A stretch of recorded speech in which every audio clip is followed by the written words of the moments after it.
Yaya lang ako, sabi nila.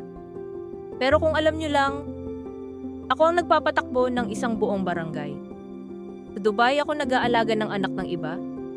Pero sa Pilipinas, ako ang bumubuhay sa pamilya, kapitbahay, at halos kalahati ng street namin. Pagsahod ko, hati-hati na agad para sa kuryente ni na mama, pang-enroll ni pamangkin, pambayad sa utang ni kumare.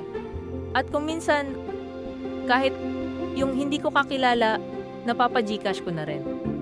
Wala akong anak, pero lahat sila parang anak mo.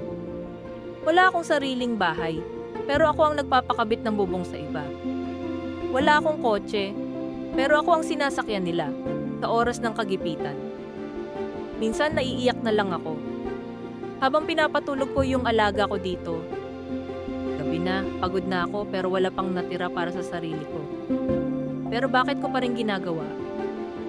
Kasi alam kong ako lang ang meron sila. Hindi ako boss, hindi ako artista, hindi ako mayaman. Pero sa likod ng apron na to, may pusong kayang magpaikot ng mundo ng buong barangay.